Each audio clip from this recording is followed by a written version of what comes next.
the energy had shifted. Though Teresa warned, spirits can linger. Lucas kept teaching, kept coaching chess, but he never opened the cellar door again. He hung a cross above it just in case. Lebanon went back to normal. The Bologna Festival planning for 2025. Mrs. Rivera still waving from her porch. But Lucas knows Elizabeth was there, her whispers in his dreams, and he'll never unhear them. Abandoned Asylum's terrifying secret uncovered. Abandoned Asylum hid a terrifying secret. That's what Ryan Mitchell discovered in the spring of 2025 in a forgotten corner of West Virginia called Point Pleasant, a town of about 40 people nestled along the Ohio River. Point Pleasant is best known for the Mothman legend, a winged creature tied to a 1967 bridge collapse, but Ryan's story has nothing to do with that. It's about the old Blackwell Asylum, a sprawling, decaying complex on the outskirts of town, shuttered since 1983. Ryan, a 27-year-old mechanic who fixed trucks at a local garage, wasn't looking for trouble. He was just curious, the kind of guy who'd watch Urbex videos on YouTube and dream of exploring. But on March 22, 2025, his curiosity led him to a place no one should have gone, and he uncovered something that still keeps him awake at night. Point Pleasant is a quiet town, with a Dollar Tree, a diner called the Coffee Grinder, and a riverfront park where folks fish for catfish. The Blackwell Asylum, though, is a blight on the landscape, a mile from the nearest road, hidden by overgrown pines and rusted no trespassing signs.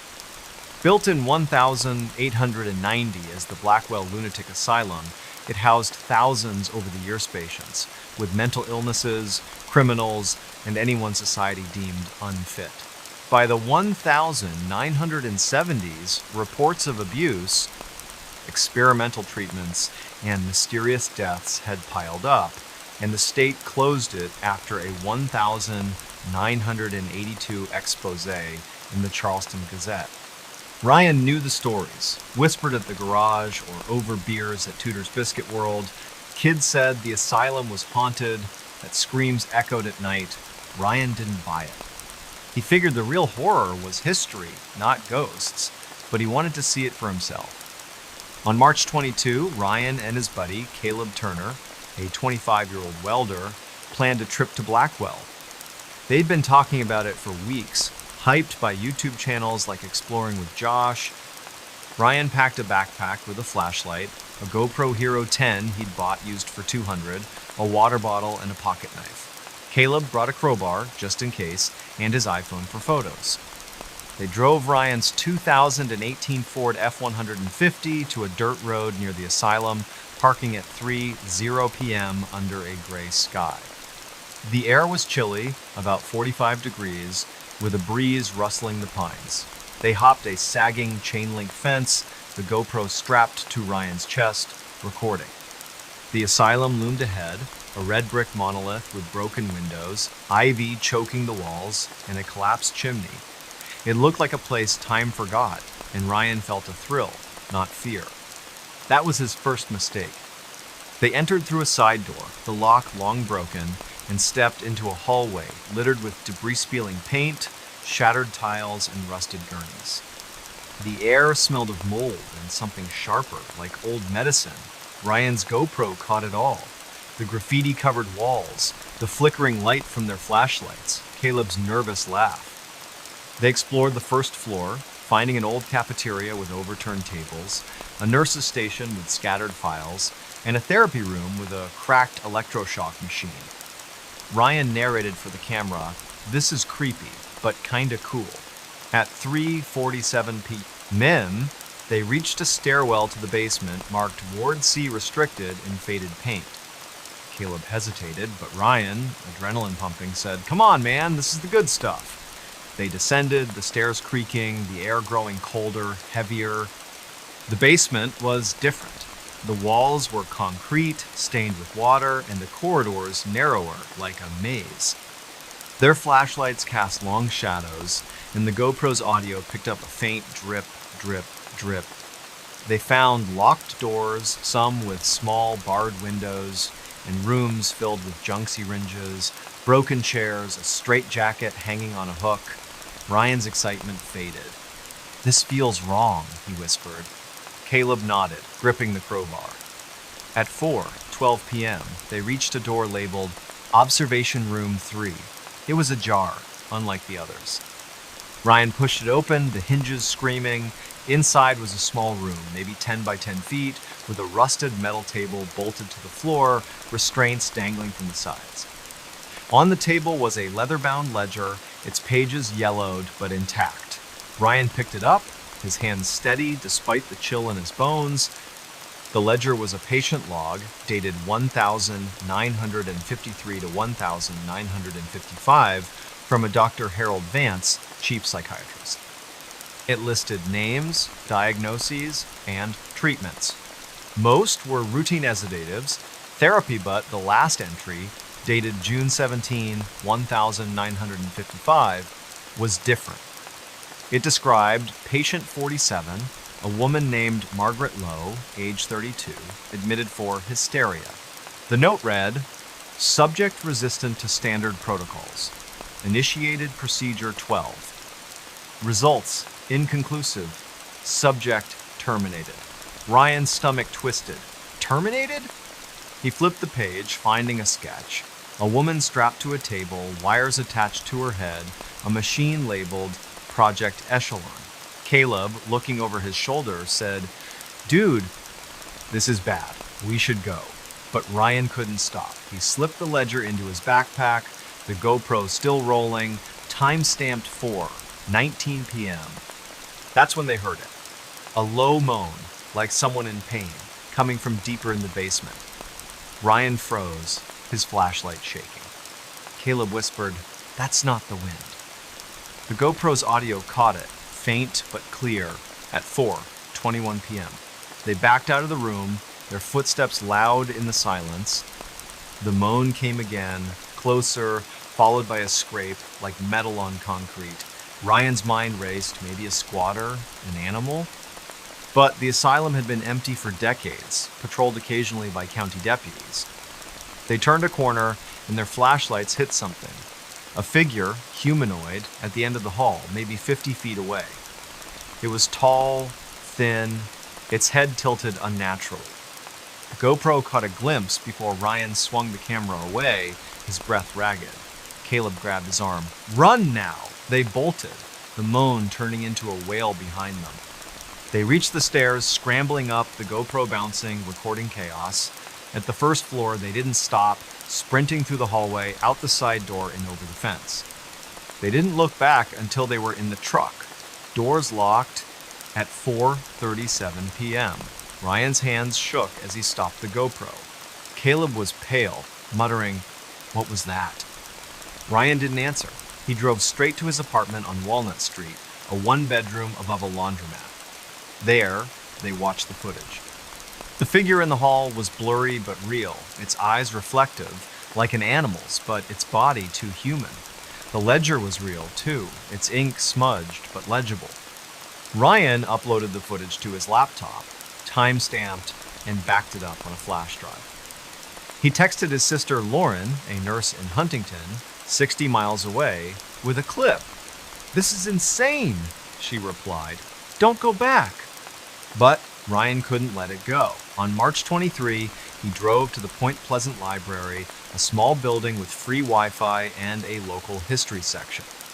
He searched for Blackwell Asylum records, finding a 1982 Gazette article, "Asylum Closed Amid Scandal." It mentioned Dr. Vance, accused of unethical experiments in the 1950s, including Project Echelon, a rumored CIA-funded study on mind control. No charges were filed. Vance died in 1960.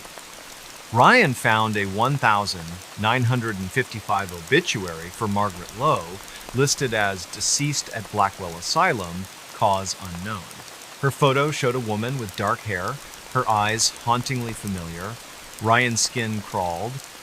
Was she the figure? He posted the ledger's last page to a Reddit forum, r Urban Exploration, under the username WVMech88. The post hit 0 upvotes in 18 hours, with users speculating about ghosts, government cover-ups, or worse. On March 24, Ryan and Caleb agreed to return, but not alone. They contacted Appalachian Paranormal, a group based in Charleston. The leader, Emma Dorsey, a 38-year-old former cop, arrived on March 25 with 2 investigators, Mark and Jenna, bringing EMF meters, a FLIR thermal camera, and a spirit box.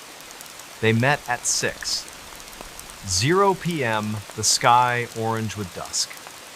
Emma reviewed Ryan's footage, her face grim. "Something's active here," she said. They entered the asylum, the air colder now, 38 degrees. In the basement, Emma's EMF meter spiked to 5.3 milligauss near observation room 3, far above the normal 0.1. At 7:14 p.m., the spirit box crackled, spitting out, "Margaret, help!" Ryan's knees weakened. The FLIR showed a cold spot, 12 degrees below the room, shaped like a person by the table. Emma led a session asking, "Margaret Lowe, are you here?" The spirit box replied, "Trapped, Vance." At 7:32 p.m., the moan returned, loud, from the hall.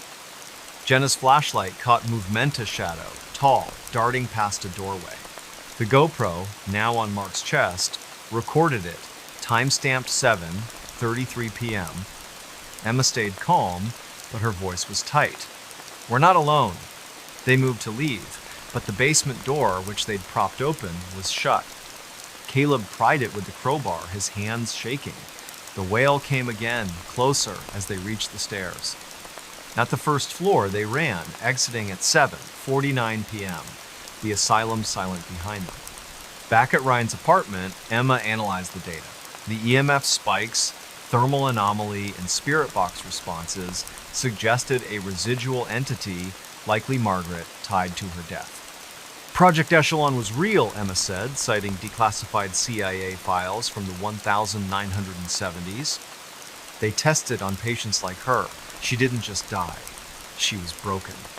Emma advised Ryan to stay away and offered to contact a medium. Ryan nodded, but he felt guilty. Margaret's story wasn't just a ghost tale. It was a crime, buried by time. On March 26, he drove to the Mason County Courthouse, 10 miles away, and filed a public records request for Blackwell's patient files. A clerk promised to search, but warned most records were destroyed in a 1,984 fire. That night, Ryan slept at Caleb's place, a trailer on Route 2. At 2:17 a.m., he woke, heart pounding, hearing a whisper, "Find me." No recorder caught it, but Ryan knew it was her. He posted a final Reddit update on March 27 with the GoPro clips, spirit box audio, and a scan of the ledger. It hit 15 upvotes, with users urging him to contact the press. On March 28, Emma returned with a medium, Clara Hayes, a 55-year-old with a soft southern drawl. At the asylum, Clara sensed Margaret in the basement, angry, but not evil. She performed a cleansing, burning sage, praying, and placing a quartz crystal on the table. "Margaret, you're free," Clara said. At 8:00 p.m., the air shifted lighter. The FLIR showed no cold spots. Ryan's GoPro caught nothing unusual. Ryan hasn't returned to Blackwell. He still works at the garage, still grabs coffee at the coffee grinder, but he keeps the ledger locked in a safe. The courthouse found no records, but a local reporter, tipped off by Reddit, is digging into Project Echelon. Point Pleasant talks about Ryan's footage now, a new legend to rival Mothman. Sometimes Ryan dreams of the asylum, the table, the moan. He wonders if Margaret found peace or if something else lingers waiting. I explored a haunted tunnel. I explored a tunnel, found horror. That's what happened to Ethan Caldwell in the winter of 2025 in a rural stretch of Tennessee called Copperhill, a town of barely 300 souls tucked in the Blue Ridge Mountains near the Georgia border. Copperhill's a place where the past clings tight, with old copper mines scarring the hills and stories of ghosts whispered at the local gas station.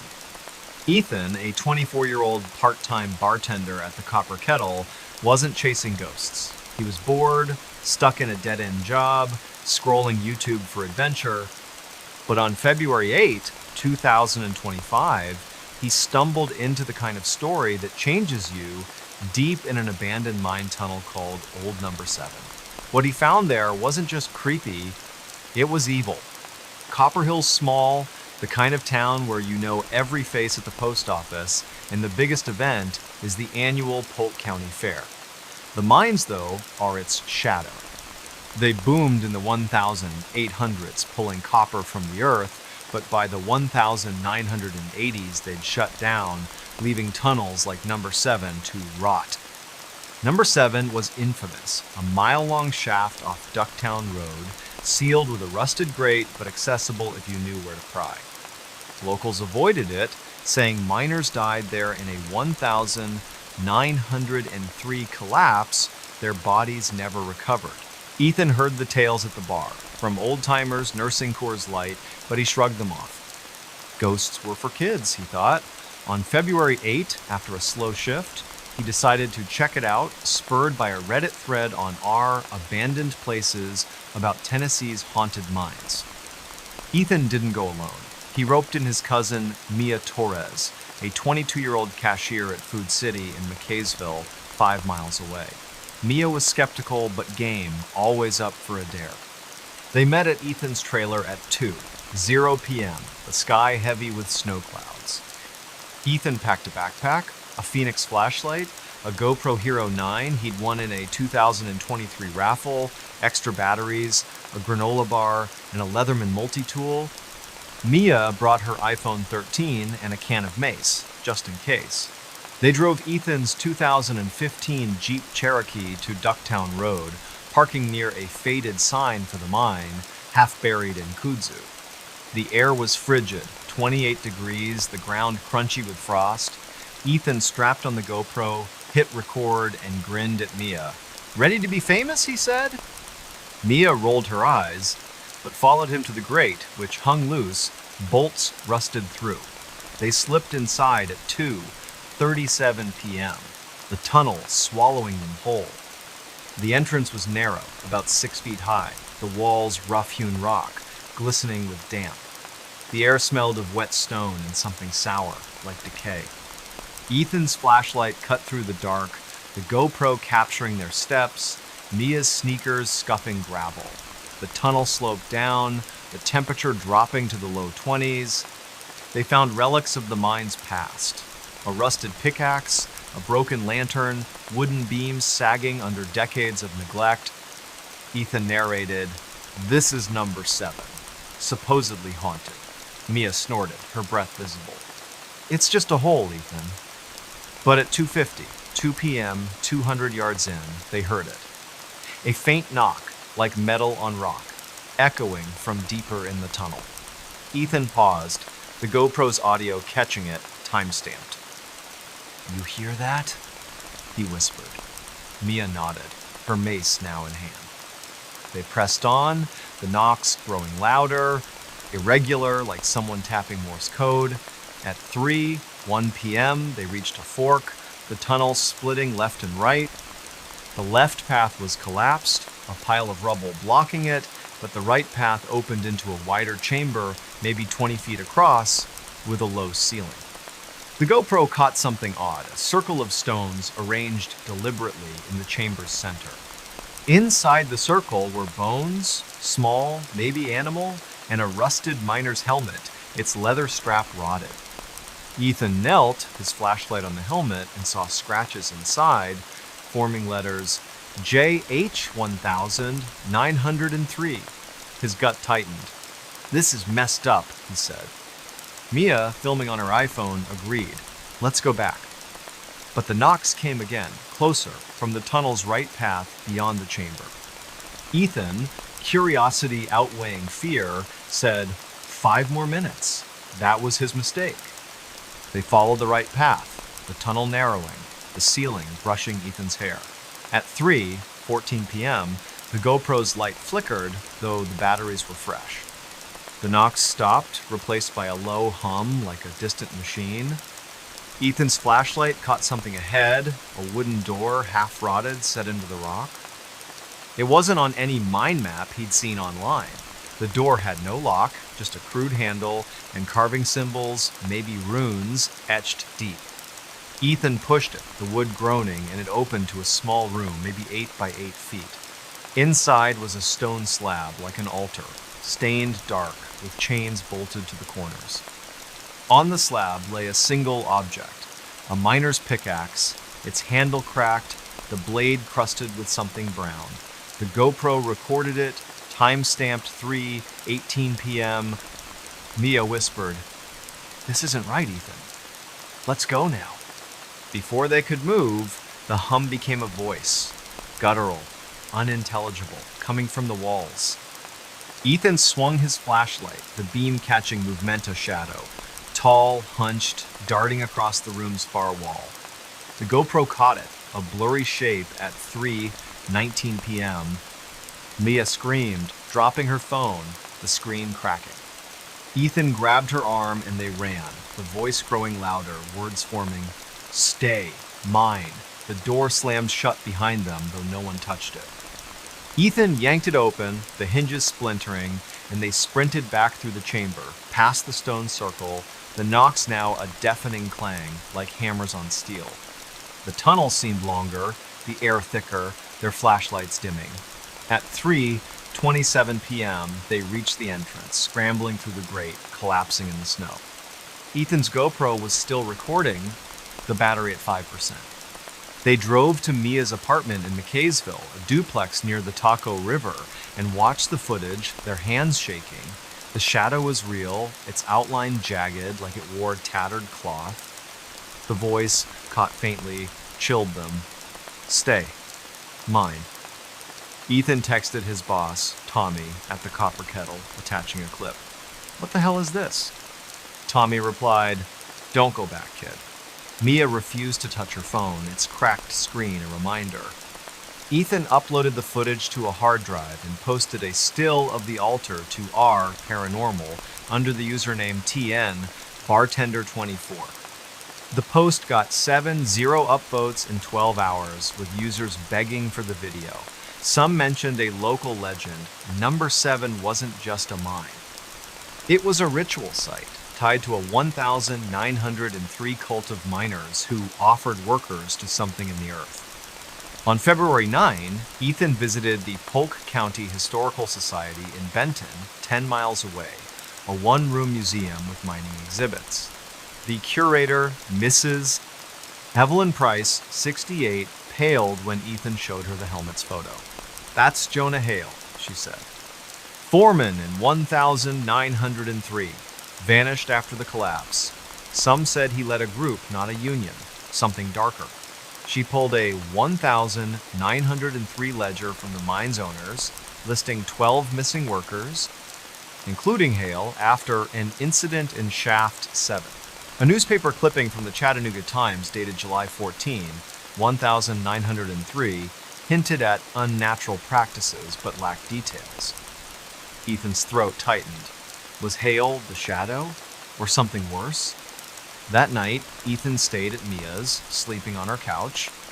At 2:43 a.m., he woke to knocking, slow, deliberate, from the apartment's front door. He checked, heart pounding, no one there. Mia, awake, heard it too. Ethan set up his GoPro, recording the living room, but caught nothing.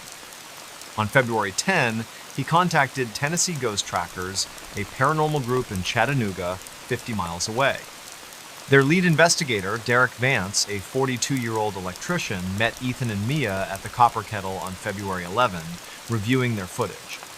"That's not human," Derek said of the shadow.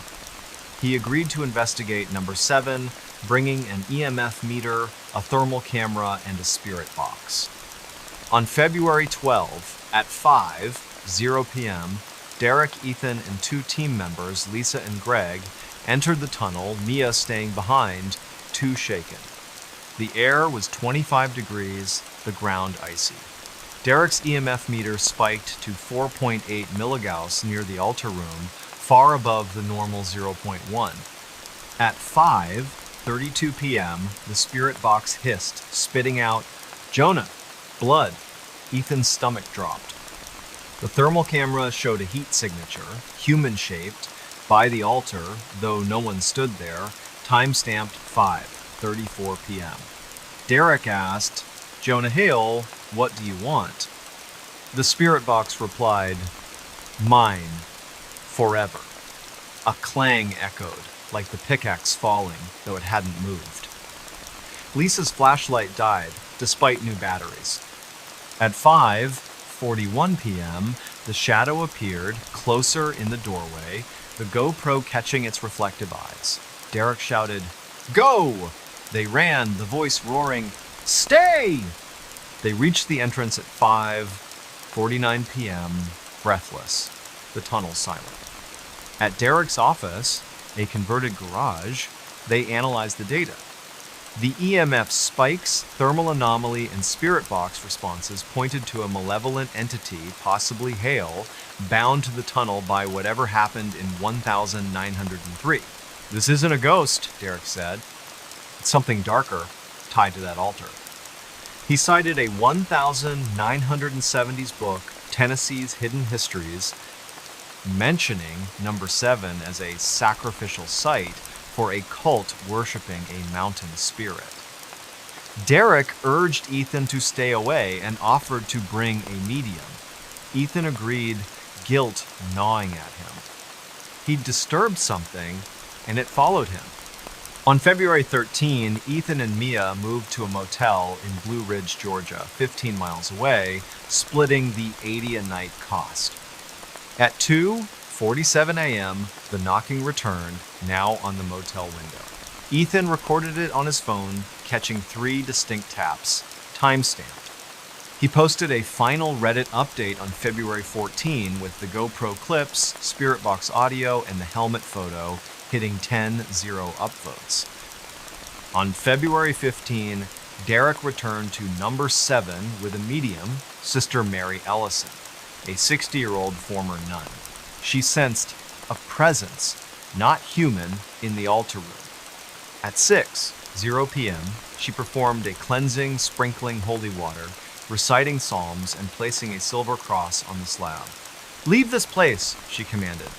The air warmed, the thermal camera clear. Ethan's GoPro, set up outside, caught no knocks. Ethan and Mia went back to Copperhill, but Ethan quit the bar, taking a job at a hardware store in Blue Ridge. He keeps the GoPro footage locked in a safe, the helmet photo deleted from his phone. Copperhill's quiet again, the fair planning for summer, but number 7's grate is now welded shut, a county order after Ethan's Reddit post. Sometimes Ethan hears a tap at night, faint, like a distant pickaxe. He prays it's just the wind, but he knows better. "Demon lurked in my basement." Demon lurked in my basement shadows. That's the nightmare Olivia Grant faced in the early spring of 2025 in a quiet suburb of Grand Rapids, Michigan, called Kentwood, home to about 54 people. Kentwood's the kind of place where kids bike to Dairy Queen, neighbors mow each other's lawns, and the biggest drama is a delayed road repair on 44th Street. Olivia, a 32-year-old single mom and paralegal at a downtown law firm, lived in a 1,970s split level on Meadow Lane Drive, bought in 2022 for $245,000. It was her and her 8-year-old son Noah in a house with shag carpet, a wood-paneled den, and a basement she rarely used. But in March 2025, something in that basement turned her life upside down, something she swears wasn't human. Grand Rapids is a mid-sized city, but Kentwood feels smaller, with strip malls, a Meijer superstore, and a community center hosting Friday fish fries. Olivia loved the normalcy, dropping Noah at school, grabbing coffee at Big B, and waving to her neighbor, Mr. Doug Larson, a retired electrician who'd tinker in his garage. Her house was cozy, if dated, with a backyard swing set and a basement full of junk Christmas decorations, Noah's old tricycle, and a washer-dryer that rattled like a freight train. She'd avoided the basement since moving in, creeped out by its low ceiling and flickering fluorescent light. Noah wasn't allowed down there, a rule he followed without complaint. But on March 3, 2025, everything changed. That evening, Olivia was cooking spaghetti, Noah doing homework at the kitchen table. It was 6:15 p.m., the sky dark, a light rain tapping the windows. Noah looked up, frowning. "Mom, what's that smell?" Olivia sniffed, catching a whiff of something foul, like sulfur or rotten eggs, coming from the basement door, a flimsy plywood slab off the kitchen. She figured it was a plumbing issue, maybe a backed-up drain.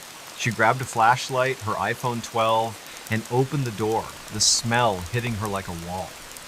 The stairs creaked as she descended, her flashlight beam sweeping the concrete floor, littered with dust and cobwebs. The washer-dryer was silent, the light off. At the bottom, she gagged, the odor choking. Her phone's flashlight caught something odd, a dark smear, like oil, on the wall near the furnace, forming a rough shape, maybe 3 feet tall, human-like but distorted. She snapped a photo, time-stamped 6:22 p.m., and backed up, her skin prickling. That's when she heard it, a low growl, not animal, not mechanical, coming from the corner where the smear was. She ran upstairs, slamming the door, her heart pounding. Olivia didn't tell Noah, not wanting to scare him.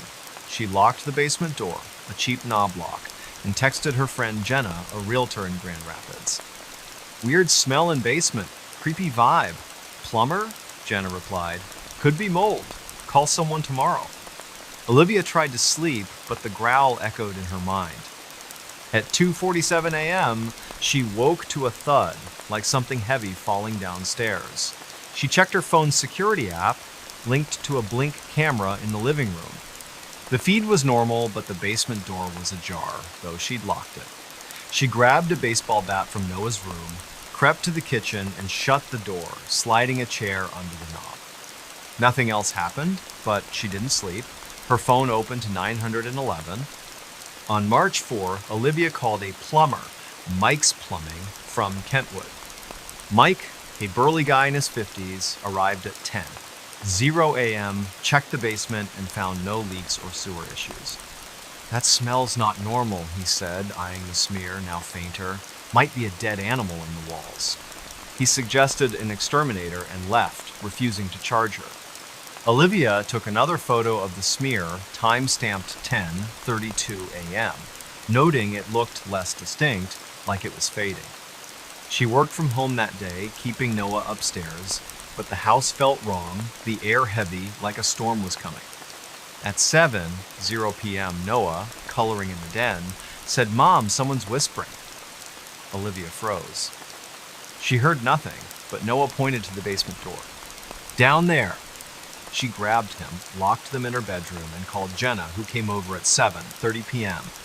Jenna, practical, suggested a carbon monoxide detector, but Olivia knew it wasn't that. Her detector, installed in 2022, was fine. On March 5th, Olivia bought a digital voice recorder, a Zoom Honin for $99 at Best Buy, and a Wisecam for $34, setting it up to face the basement door. She hit record at 8:00 p.m., the house quiet, Noah asleep. At 2:51 a.m., she woke to another thud, louder, like metal on concrete.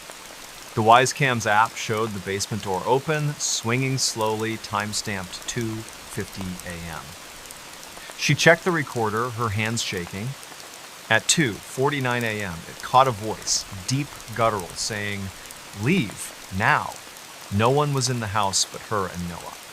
She grabbed Noah, still half asleep, and drove to a Holiday Inn on 28th Street, checking in at 3:20 a.m.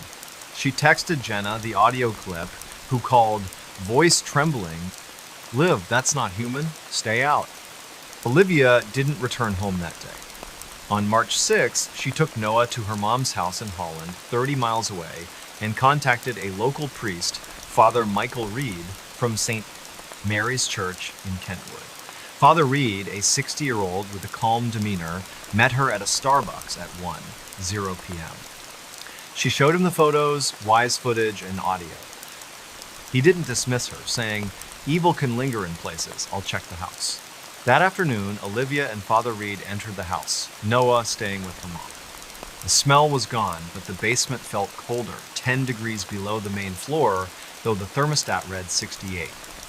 Father Reed sprinkled holy water, prayed, and placed a crucifix on the basement wall. At 2:15 p.m., the Wise cam, still running, caught a shadow, tall and jagged, crossing the basement stairs, time-stamped. Father Reed's face tightened. "This is beyond me," he said. He referred her to a paranormal investigator, Karen Holt, based in Lansing, 70 miles away.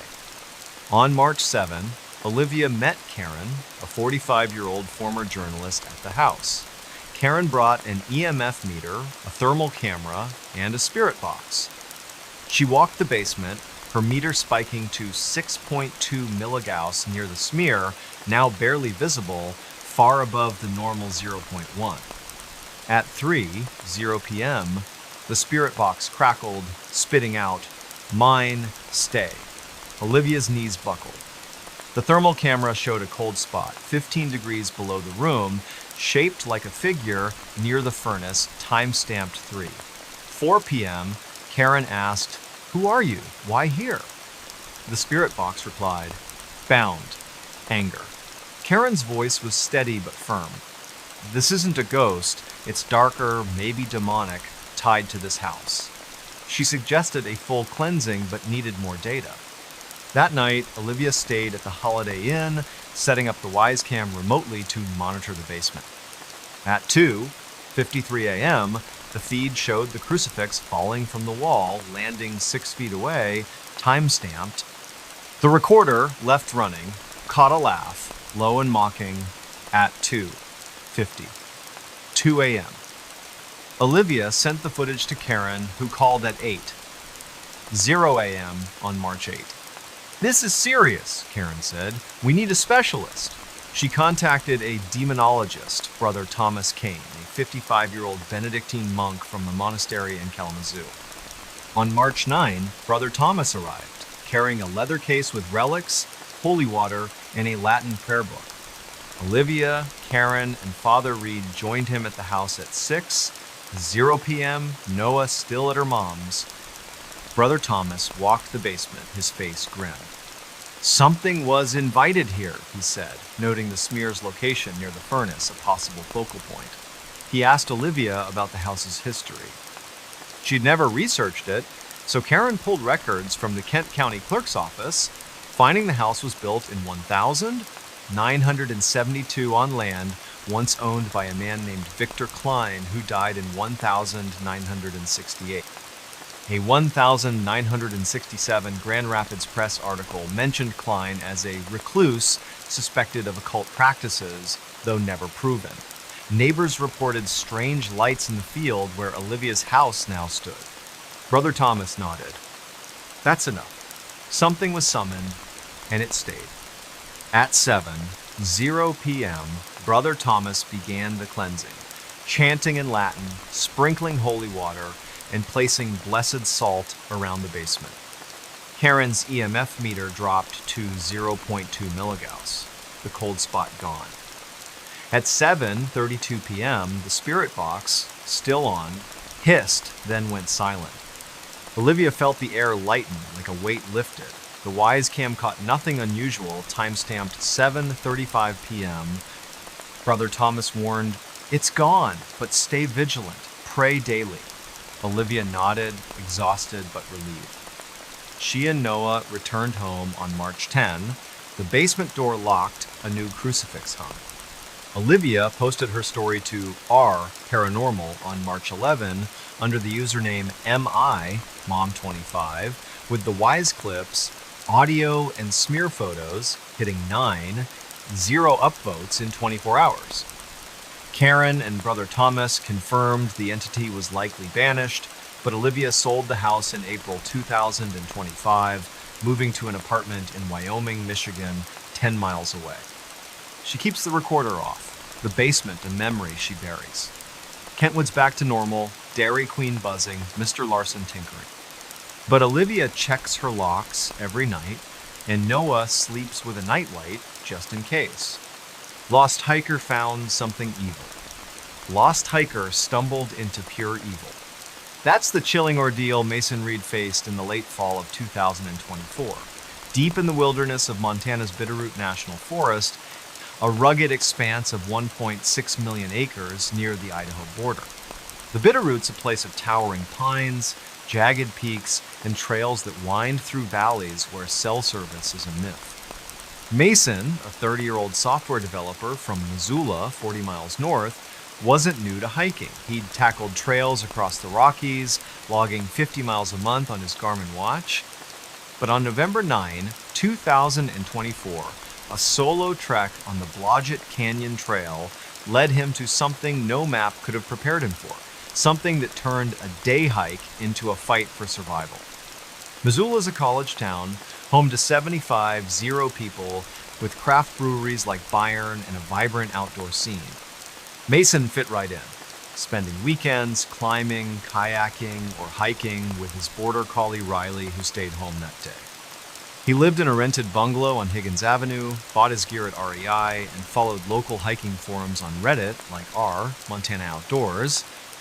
The Blodgett Canyon Trail, a 12-mile out and back in the Bitterroot, was his pick for November 9, drawn by its granite cliffs and solitude. He told his roommate Nate, a 28-year-old barista, he'd be back by 0 p.m. Mason packed light, a Osprey backpack, a Nikon's 50 camera, a Garmin GPS, a headlamp, water, trail mix, and a first aid kit. He drove his 2020 Subaru Outback to the trailhead, 20 miles west of Hamilton, arriving at 8:00 a.m. The sky was clear, 38 degrees, frost on the ground. He snapped a selfie at the trail sign, time-stamped 8:03 a.m., and started hiking, the canyon quiet except for the crunch of his boots. The trail followed Blodgett Creek, a stream carving through pines and boulders. Mason planned to hike 6 miles to a viewpoint, eat lunch, and return. By 10:30 a.m., he was 3 miles in, the trail steepening, his Nikon capturing shots of cliffs glowing in the morning light. At 11:15 a.m., he noticed something odd, a faint hum, like a distant generator coming from the trees. He paused, checking his Garmin, which showed 46.773 degrees down, 114.48 2-degree watts, still on the trail. The hum faded, and he shrugged it off, maybe a plane overhead. But at 11:37 a.m., his Garmin glitched, the screen flickering, then blank. He tapped it, annoyed, and pulled out his phone, an iPhone 14, but it had no signal, expected in the canyon. He kept going, unaware he'd missed a fork in the trail, veering onto an unmarked path, overgrown with ferns. By noon, Mason realized he was off course. The trail was gone, replaced by dense brush and rocks. He backtracked, but the hum returned, louder, vibrating in his chest. At 12:22 p.m., he found a clearing, maybe 30 feet wide, unnatural in the thick forest. In the center stood a stone structure, crude, like a cairn, 4 feet tall, surrounded by smaller rocks in a spiral pattern. His Nikon snapped a photo, timestamp 12:24 p.m., the hum now a low drone, coming from the cairn.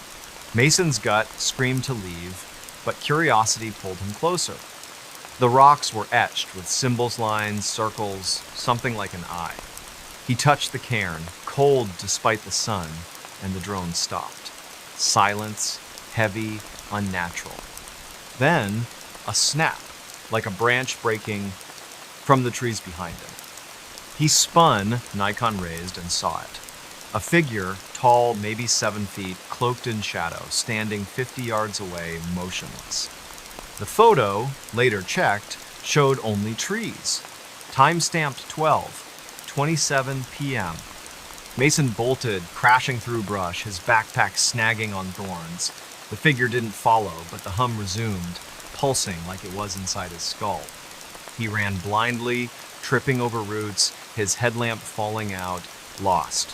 At 1:05 p.m., he stopped, gasping, at a dry creek bed, his Garmin dead.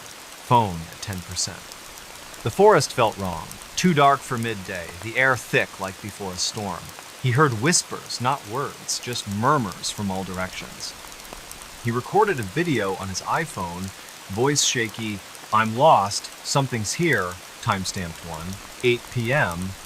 The whispers grew, and his flashlight, clipped to his pack, flickered, though its batteries were new. He moved, following the creek bed, hoping it led to the main trail. At 1:32 p.m., he found a rusted trapper's cabin, half collapsed, its door hanging by one hinge. Inside, he saw scratches on the walls, deep like claws, in a journal, pages brittle, dated 1923. The last entry read, "It watches. Don't look." Mason shoved the journal in his pack, his Nikon capturing the cabin, time-stamped 1:35 p.m. The whispers became a voice, low, growling, "See me." Mason's flashlight died.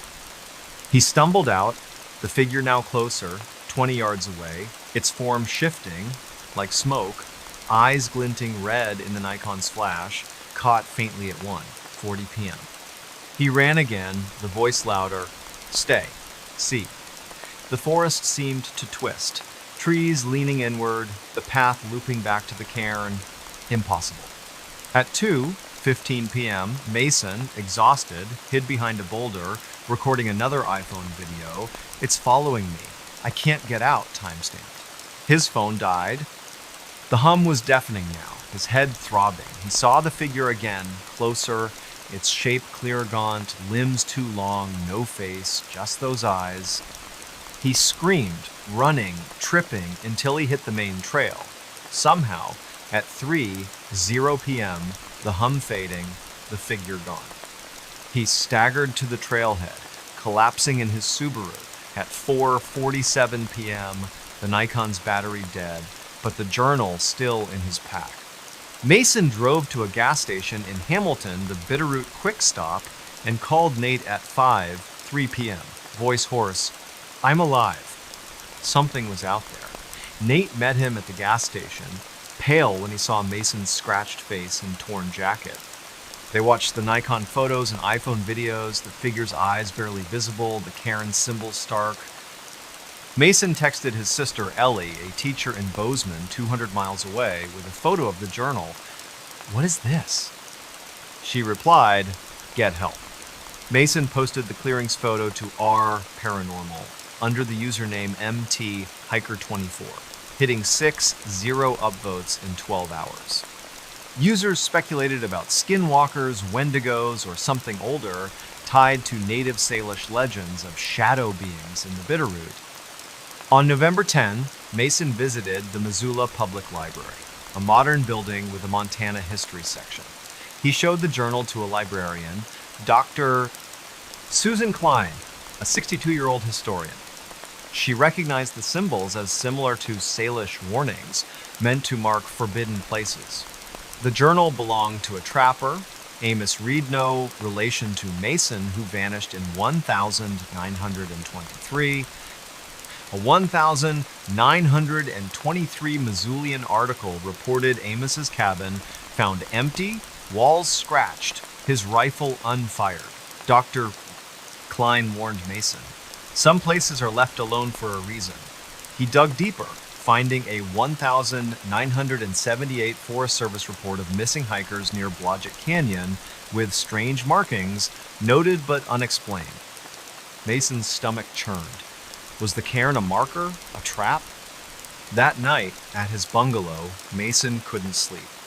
At 2:33 a.m., he heard the hum faint outside his window. He grabbed his Nikon, but the battery, charged that day, was dead. He set up his iPhone to record, catching a whisper, "See me," timestamped 2:35 a.m. He called Nate, who crashed on his couch, both too scared to sleep. On November 11, Mason contacted Big Sky Paranormal, a Missoula-based group. Their leader, Travis Cole, a 39-year-old ex-Marine, met Mason at Bayern Brewery, reviewing the footage. "That's not a ghost," Travis said. "It's something else." He agreed to investigate the trail, bringing an EMF meter, a thermal camera, and a spirit box. On November 12, at 7:00 a.m., Travis, Mason, and two investigators, Rachel and Ben, hiked to the clearing. Riley left it home. The cairn was still there, the symbols sharper in daylight. Travis's EMF meter spiked to 5.7 milligauss, far above the normal 0.1, time-stamped 8:22 a.m. The thermal camera showed a cold spot, 10 degrees below the forest, hovering over the cairn, time-stamped 8:25 a.m. At 8:30 a.m., the spirit box crackled, spitting out, "Leave. Eyes." Mason's throat tightened. Rachel's flashlight flickered, and Ben saw movement branches bending, no wind. The hum returned, low, and Travis's camera caught a shadow, fleeting, at 8:37 a.m. "We're done," Travis said, voice steady but urgent. They hiked out, the hum fading, reaching the trailhead at 10:15 a.m. At Travis's office, a rented space near the university, they analyzed the data. The EMF spikes, thermal anomaly, and spirit box suggested a non-human entity possibly tied to the land. Travis cited Salish oral histories, shared by a tribal elder in 2020, about watchers in the Bitterroot guarding sacred sites. "You disturbed it," Travis told Mason. "It followed you." He arranged for a Salish elder, Joseph Black Elk, 70, to perform a ceremony. On November 13 at 6:00 p.m., Joseph met Mason at the trailhead, not the clearing, for safety. He burned cedar, sang a prayer, and scattered tobacco, asking the entity to return to the earth. The air felt lighter, the Nikon, now working, catching no anomalies, time-stamped 6:45 p.m. Mason posted a final Reddit update on November 14, with the iPhone audio, Nikon photos, and thermal data hitting 12-0 upvotes. He hasn't hiked since, sticking to Missoula's breweries and gym. He keeps the journal in a locked drawer, the cairn's photo deleted. Bitterroot's trails are busy again, hikers unaware of the clearing. Mason checks his windows at night, hearing the hum sometimes, faint, like a memory. He hopes Joseph's ceremony worked, but those red eyes still haunt him. Ouija board summoned pure terror. Ouija board unleashed a living nightmare. That's the horrifying reality Chloe Martinez faced in the winter of 2024, in a small college town called Bellingham, Washington, about 90 miles north of Seattle. Bellingham's a quirky place, home to Western Washington University, with 16 zero students, craft coffee shops like Makeworth, and a waterfront that smells of salt and pine. Chloe, a 21-year-old junior majoring in environmental science, lived in an off-campus rental on Indian Street, a creaky craftsman house shared with 3 roommates. She wasn't into the occult, more likely to be found at a climate rally than a seance. But on December 14, 2024, a seemingly harmless game with a Ouija board, bought on a whim, opened a door to something she can't explain, something that still haunts her.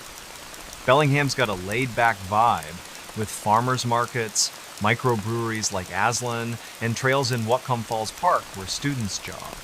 Chloe's house, rented for $2.00 a month, was typical for the area built in 1925, with a sloped porch, stained glass windows, and a basement they used for storage. Her roommates were Mia, a 22-year-old art major, Liam, a 21-year-old computer science student, and Ava, a 20-year-old psychology major. They were tight, hosting game nights, splitting Costco runs, and joking about the house's quirks, like doors that wouldn't stay shut. Chloe, practical and skeptical, rolled her eyes at Mia's tarot cards and Liam's ghost hunting apps. But when Ava brought home a Ouija board from a thrift store, the Rusty Anchor, for $5, Chloe agreed to try it, mostly for laughs. It was a cold Saturday night, 34 degrees, rain drumming the roof, and they were bored, finals done, campus quiet. At 8:00 p.m., They gathered in the living room, the board on a coffee table, surrounded by empty pizza boxes and a flickering lavender candle. Chloe set up her iPhone 13 to record, propped on a bookshelf, time-stamped 2 p.m., thinking it'd be funny for TikTok. Mia lit incense, sandalwood, and dimmed the lights. The board was old, wood-worn, letters faded, the planchette a chipped triangle. They placed their fingers on it, giggling, and Ava asked, "Is anyone here?" The planchette twitched, sliding to yes. Chloe assumed Mia was pushing it, but Mia's eyes were wide. Liam asked, "What's your name?" The planchette spelled E-L-I-S-E. Chloe laughed. "Nice try, guys." But the air felt heavier, the candle flickering, though no windows were open. At 7 p.m., the iPhone video caught a shadow, brief, crossing the wall behind them, unnoticed at the time. Ava, spooked, asked, "Elise, are you friendly?" The planchette jerked to no. Chloe's stomach tightened, but she pressed on. "What do you want?" The board spelled stay, then you, fast, the planchette shaking. Liam pulled his hands back. "I'm out." Mia snapped, "Don't break the circle." The candle went out, smoke curling at 11 p.m., the iPhone still recording. A knock came from the basement door, 3 slow thuds echoing in the quiet house. Chloe froze, her pulse racing. They hadn't touched the basement all night. Its lock rusted, key lost. She grabbed her phone, stopped the video, and flicked on the lights. The planchette was upside down, though no one had moved it. They shoved the board under the couch, agreeing to never touch it again. But that was just the start. That night, Chloe couldn't sleep. At 2:13 a.m., she woke to whispers, not words, just murmurs, from her closet. She checked, finding only clothes, but her iPhone, charging on her nightstand, had recorded audio, time-stamped 2:12 a.m., capturing a voice, faint, saying, "See you." She texted the group chat. "Anyone awake? This is creepy." Mia replied, "Heard something too." Footsteps. They met in the kitchen, bleary-eyed, and played the audio, their faces pale. Liam suggested burning the board, but Ava, who'd read horror forums, said that could make it worse. At 3:00 a.m., they heard another knock, louder, from the basement. Chloe grabbed a flashlight and a kitchen knife, Liam behind her with a baseball bat. The basement door was ajar, the lock dangling, broken. They didn't go down, slamming it shut, piling chairs against it. On December 15, Chloe skipped her morning class, too shaken. She drove to the Rusty Anchor, a cluttered shop near the bay, and asked the clerk, a 60-year-old named Barb, about the board. Barb frowned. That came from an estate sale. Old lady on Maple Street died last month.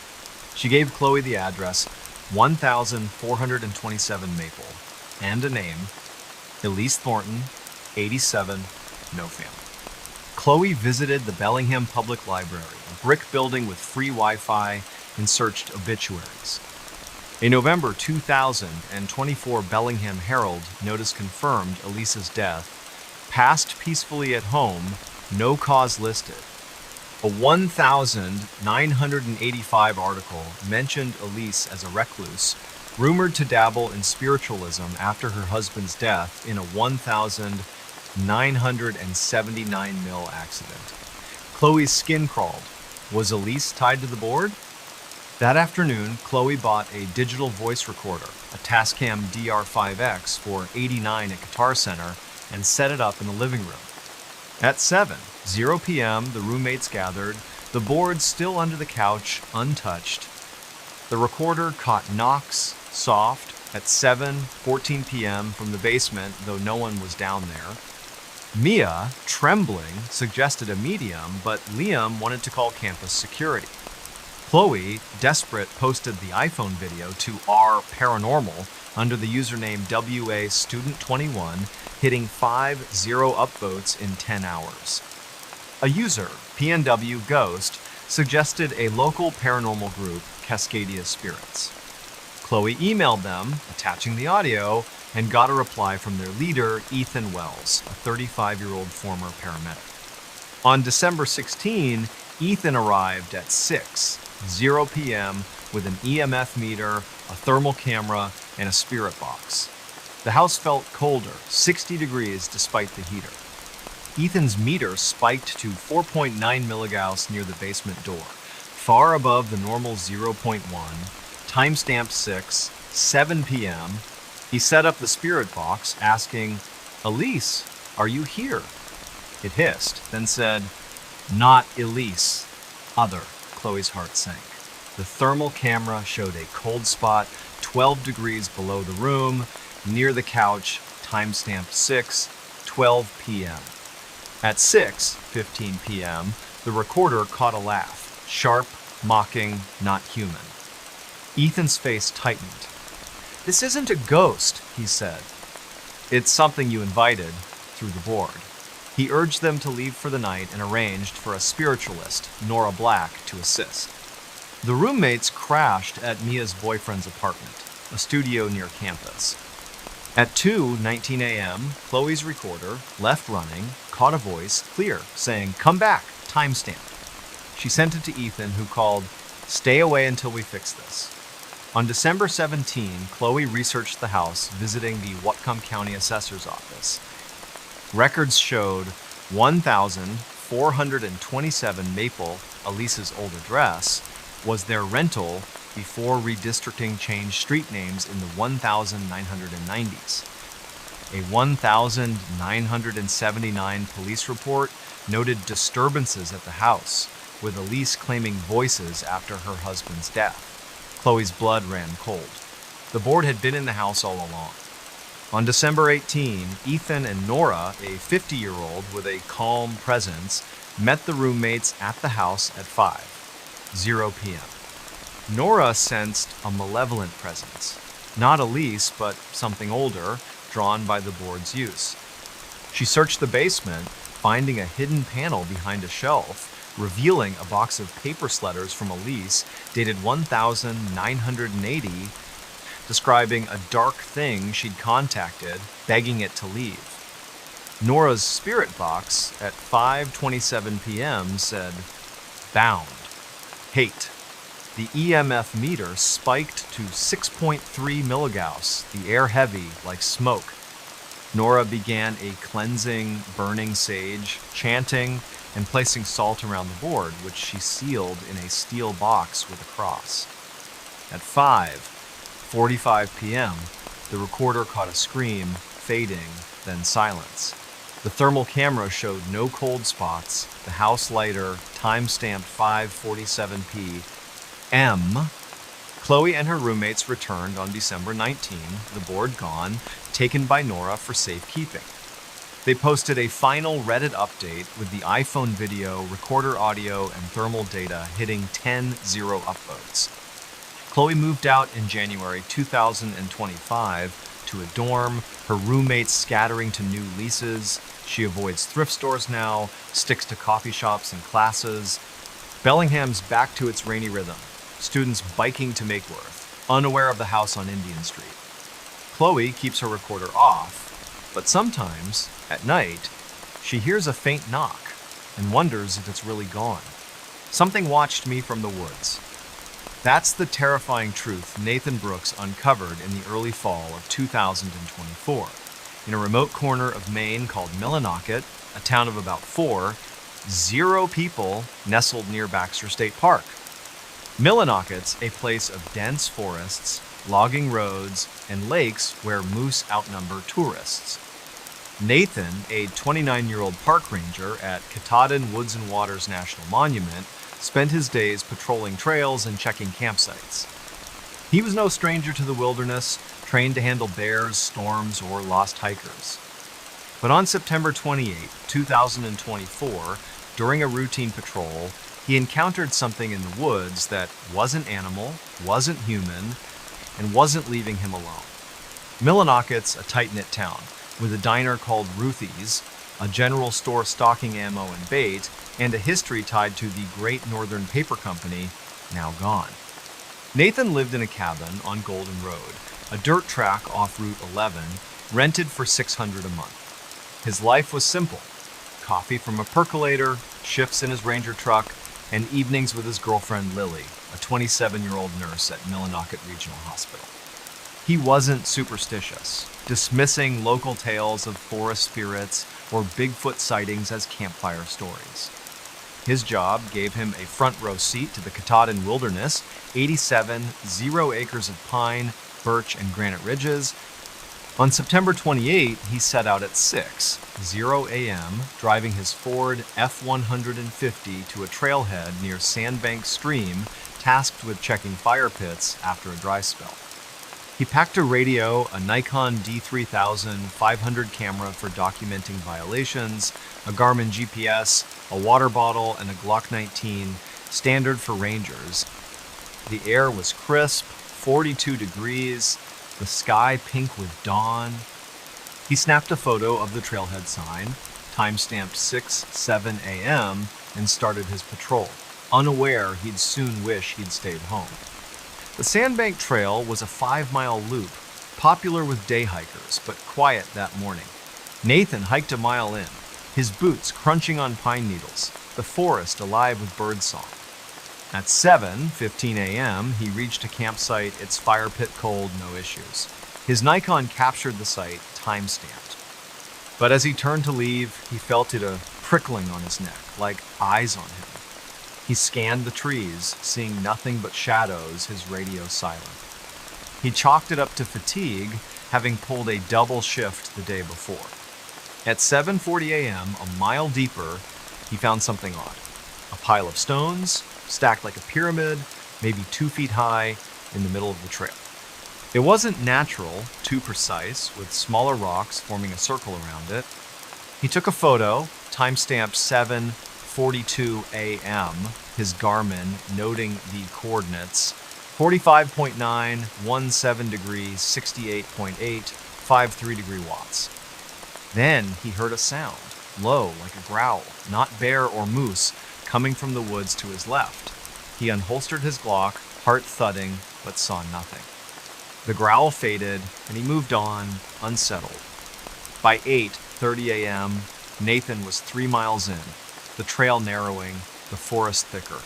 The feeling of being watched grew heavy, like a weight on his chest. At a clearing near a stream, he found another stone pile, larger, 3 feet tall, with scratches on the rock's lines, curves, almost like letters. He snapped a photo, time-stamped 8:35 a.m., and noticed his Garmin glitching, the screen frozen. His radio crackled, spitting static, though he hadn't touched it. He called base. "This is Ranger Brooks, Sandbank Trail, anything on the wire?" No response, just static, time-stamped 8:37 a.m. on his log. Then, a branch snapped, loud, 30 yards away. He swung his Nikon, catching a Chapital, maybe 6 feet humanoid, blending with the trees, its edges blurry. The photo, later checked, showed only pines, time-stamped 8:39 a.m. Nathan's training kicked in. Don't panic, assess, retreat. He backed away, Glock raised, the growl returning, closer from multiple directions. Nathan hiked fast, aiming for the trailhead, the forest darker despite the morning sun. At 9:05 a.m., his flashlight, clipped to his pack, flickered, though its batteries were fresh. He heard whispers, not words, just hisses, weaving through the trees. He recorded a voice memo on his phone, an iPhone 11. "Something's out here, not animal," time-stamped 9:07 a.m. The stone piles appeared again, 3 more, smaller, along the trail as if guiding him deeper. At 9:20 a.m., he reached a fork he didn't recognize. The trail marker's gone. His Garmin was dead, phone at 15%, no signal. The whispers grew, forming a voice, raspy. "Look back." He didn't, running now, his Nikon bouncing, catching blurry shots of trees, time-stamped 9:22 a.m. The shape appeared again, closer, 20 yards behind, its eyes reflective, like coins in the gloom. He fired his Glock, 2 shots into the ground, hoping to scare it. The growl stopped, but the eyes stayed unmoving. At 10:00 a.m., Nathan stumbled into a clearing, not on his map, with a rotting lean-to, its wood blackened as if burned. Inside, he found a rusted knife, its handle carved with symbols matching the stone piles. He took a photo, time-stamped 10:03 a.m., and grabbed the knife, his hands shaking. The voice returned louder. "See me now." He bolted, the forest closing in, branches scraping his face. His phone recorded another memo. "It's following, I'm lost," time-stamped 10:07 a.m. At 10:30 a.m., he saw the shape again, clearer, its body gaunt, limbs too long, moving jerkily like a puppet. He fired 3 more shots, straight at it, but it vanished, the Nikon catching nothing, time-stamped 10:32 a.m. Exhausted, he kept moving, the trail reappearing, impossibly at 11:15 a.m. He reached his truck at 11:45 a.m., locking the doors, his Nikon out of battery, the knife still in his pack. Nathan drove to Ruthie's diner, hands trembling, and called Lily at 12:05 p.m. "I saw something. Meet me." She arrived, seeing his scratched face and torn uniform.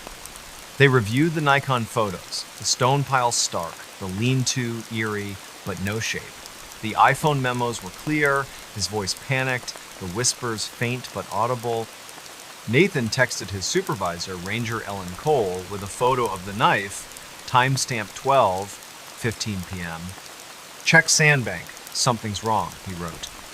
Ellen replied, "Stay put, we'll patrol." Nathan posted the stone pile photo to R Cryptids under the username ME Ranger29, hitting 7-0 upvotes in 14 hours. Users mentioned Penobscot legends of forest watchers, entities tied to sacred lands, angered by intruders. On September 29, Nathan visited the Millinocket Historical Society, a small museum on Central Street. The curator, Mr. Harold Pike, 72, examined the knife, recognizing the symbols as Penobscot used to mark boundaries. He pulled a 1,931 journal from a logger, Samuel Frost, describing a thing in the woods near Sandbank Stream with eyes like fire. A 1,975 Bangor Daily News article reported missing hikers in the area, with odd rock formations noted by rangers. Nathan's gut twisted. Was this thing ancient,